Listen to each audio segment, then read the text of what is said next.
Did you know that our young children are developing a million neural connections per second? I learned this recently in a video I watched by Dr. Arif Khan. In his recent video, 5 Tiny Habits to Supercharge Your Child's Brain Development, I learned some really helpful things. And I wanted to share those tips, but kind of reframe them for autism parents, because when we are raising autistic children, I think these things that are said in the video are all still true, but we have to approach them a little bit differently. I'll also be linking his original video below so that you can watch the whole thing. It's only like 6 minutes long. If you're new here, I'm Katie, mom of 4, including an autistic 4-year-old. I share all about our journey and what's working for us along the way, so be sure to subscribe so you can follow along.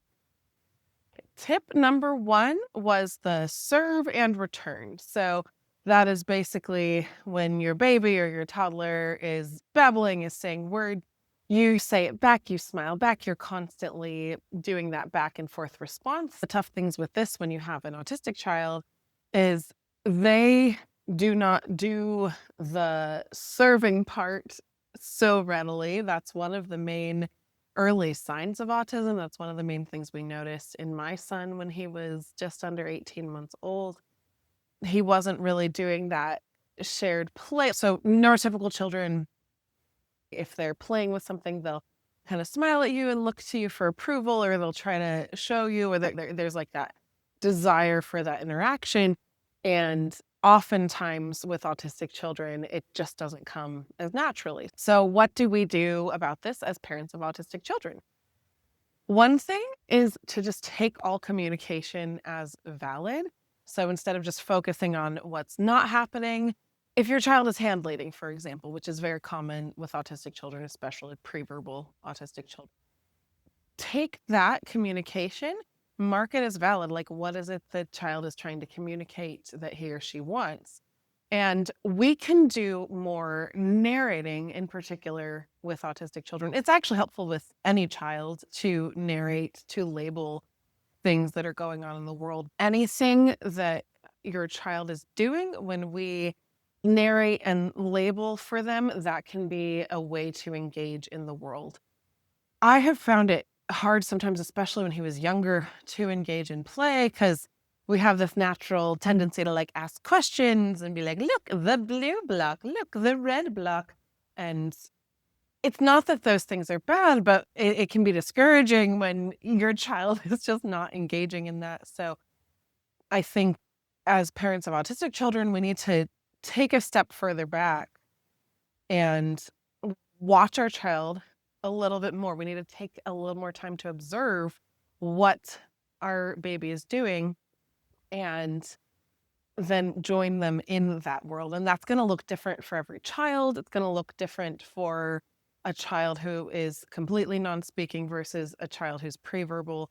So whatever that looks like for you, narrating what the child's doing, labeling what the child is doing is going to be a way to add to those communication skills and at least start to build it, even when it often takes a little longer for our autistic kiddos. Number 2 was read at least one book to your child every day.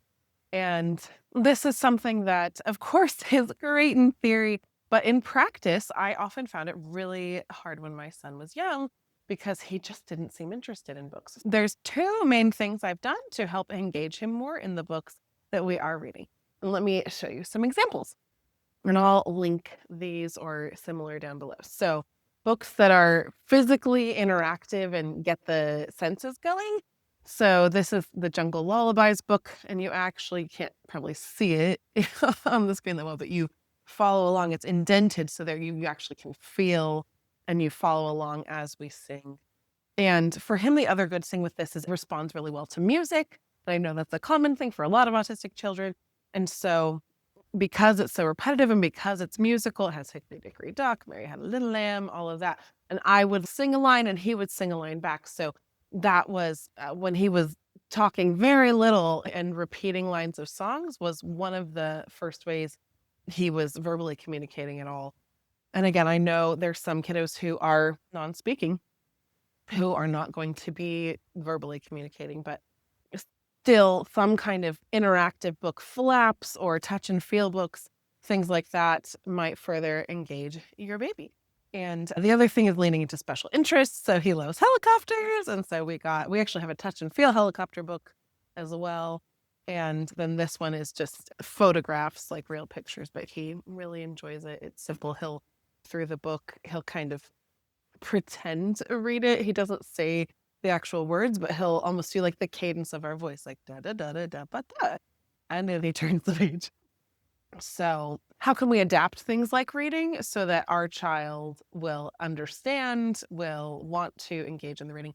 And then the last thing with reading is sometimes I'm reading to my other kids and he's just not that interested, but he's in the room, and like having some trust that he's still like hearing the words. This is still good for him to be part of it, even if he doesn't seem engaged, is a good thing. And like he always surprises me with what he'll suddenly start saying or singing, what he picked up. He started singing Christmas carols months after Christmas last year. Like, assume that your child is picking things up, even if they aren't outwardly showing that they're picking it up. Okay, number 3, consistent sleep routine. Oh, okay. I have a whole video that I will link on what we do for our bedtime routine and what's been helping. But yes, sleep is oftentimes particularly hard for our autistic kids. And so whatever you do, again, I have the whole video if you want to see it, but focusing on whatever your routine is, helping to figure out what works for your child so that hopefully they're getting enough sleep. It's a tough thing, but having at least, a routine, going to bed at the same time, tiring them out the same way, having it be consistent is going to be really helpful. If you're really having trouble with sleep, talking to like an occupational therapist for ideas for proprioceptive grounding. I talk more about that in the other video. And things along those lines might be helpful if you're really having trouble, because it can be a tough one. Okay, number 4 was let them struggle a little bit. This one I think can be hard for special needs parents because we really just like want to help them and support them. We see them in the way that the world doesn't see them. But assuming competence, assuming, yes, my child can do this, even if it's hard, is a huge part of what we need to be doing as parents.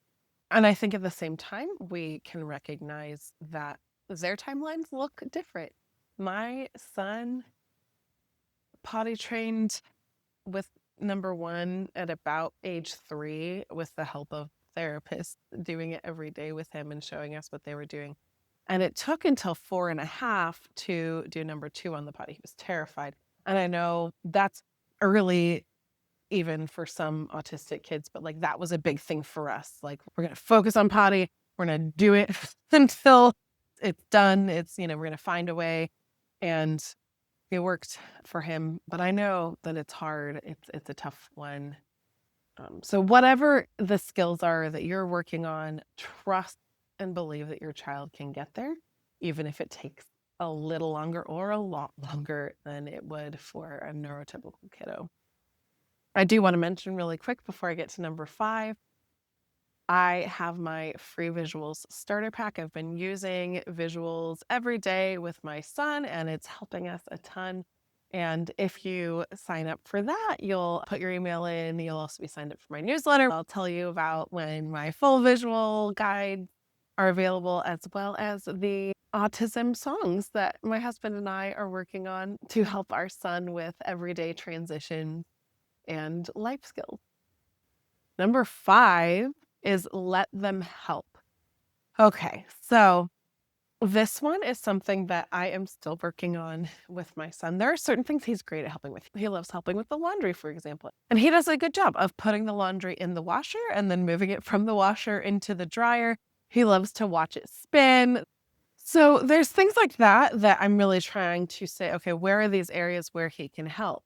He might not have again, it's something where it takes him a little bit longer, but I have to start giving him more of those responsibilities, more of those things, and trusting that he can do those things. And he thrives on routine. He's better than any of my other children at remembering to like close the baby gate, and remembering to put his shoes away properly. And so assuming competence, assuming that with the right direction and the consistency that he will be able to do those things is absolutely key. Again, I will link the original video down below so you can go ahead and watch it. And I hope this reframing of these tips helps specifically with your autistic child. And let me know what has worked the best for you. Let me know if I missed any tips along these lines that have really helped for you and your child so that we can help anyone in the autism parenting community who wants more ideas. Have a wonderful week.